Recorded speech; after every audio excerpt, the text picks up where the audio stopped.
Captain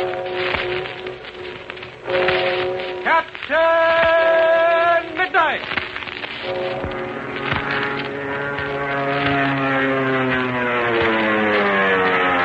Brought to you every day, Monday through Friday, by the makers of Ovaltine. Now, if you're one of the millions recovering from a heavy cold or from an attack of the prevailing grip, if you're feeling run down and under par from illness, you'll be glad to know this. Many doctors are advising Ovaltine to build up strength and vigor following sickness. In fact, in thousands of hospitals, Ovaltine is served regularly as a strengthening, building food for these two reasons. First, Ovaltine supplies food elements absolutely necessary to rebuild muscle, nerve, and body cells, to regain normal weight, strength, and vitality. And Ovaltine also furnishes high-energy foods to fight that tired feeling and bring back your old-time pep and vim. And this is important. Ovaltine is specially processed for easy digestion, and so it can build you up when your weakened system may not be able to tolerate ordinary foods. Second, as you probably know, Ovaltine is one of the world's richest food sources of vitamins and minerals. Now, those vitamins and minerals are usually deficient in convalescent diets, but you must have them for robust health. 2 or 3 glasses of Ovaltine a day give you important amounts of vitamins A, B1, D, G, and minerals, calcium, phosphorus, and iron to speed the return of strength and vigor. So, if you or any member of your family are just recovering from a cold or an attack of the prevailing flu, why not turn to Ovaltine at once, as so many doctors are advising? Drink it 2 or 3 times a day, and see if you don't begin to pick up quickly and build back far faster to your normal vigor and health. Why not order a jar of Ovaltine and start taking it tonight? And say, have your photograph ready at the close of tonight's adventure for another swell Secret Squadron signal session. And now, on with the exciting chapter, Suicide Squadron, with Captain Midnight.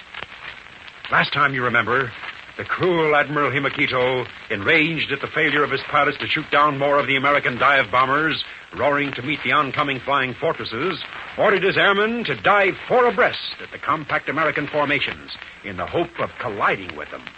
Captain Midnight and Ichabod Mudd are flying the tail position of the 4th flight, which has now been reduced to 5 planes. Directly ahead of them is the plane flown by Chuck with Joyce in the rear gunner's seat, and ahead of Chuck is Lieutenant Mark Cross. Our present scene opens in Chuck's plane. The young pilot is looking anxiously above at the 4 diving Zeros, while Joyce is drawing a bead on one of the Jap planes through her gun sights. Listen as Chuck exclaims, "Which one are you taking?" I'm taking the second from the left. The way they're diving, that'll be the nearest to me. Each one of our planes will have to take a different Jap. If we all take the same one, we'll be blown up. SS2 to SS1. My rear gunner taking second Jap plane from left. You act accordingly. Over. SS1 to SS2. I'm taking last Jap plane on left. Lieutenant Cross, take note. Lieutenant Cross to other pilots, 4th flight. My gunner taking second Jap plane from right. Lieutenant Russell to other pilots, 4th flight. My gunner taking last plane on right. Good work. We all understand each other. The extra plane will shoot at the Jap closest to it. Watch it now. Here they come. They're getting closer. Remember what Captain Midnight said, Joyce. I know. Not to let them get too close. Let him have it. That's the stop. You hit his engine. One wing's crumpling. He's bursting into flame. Loop the whole plane. They're turning and getting in. We're just not good. 4 flights of dives above, below, and on each side of the fortresses. Above the American planes, looking down upon them from a Jap fighting plane, is Admiral Himakito. Handling the controls is the Air Officer Commander Ichi. Admiral Himakito is in a towering rage. Listen as he shouts, Our pirates are cowards. They have not stopped dive bombers. But, Your Excellency, the pilots have followed your orders. 4 planes at a time dive on the Americans. But I saw only one American plane go down, and many of our planes were destroyed. I shall have these pirates cut, Marshal. American dive bombers have taken positions protecting flying fortresses. Our pilots are waiting for your orders. American planes are divided into many formations, but they are crossed together. A plane diving through a whole group could not fail to hit one of them. That is so, Excellency. Our fighters are already above Americans. They are in position to dive now. Shall I give the orders? Yes. 10 of our planes will dive each time and head for a heart of American group. They will fire as they dive and not turn aside. Each of our pilots were fired directly for American plane.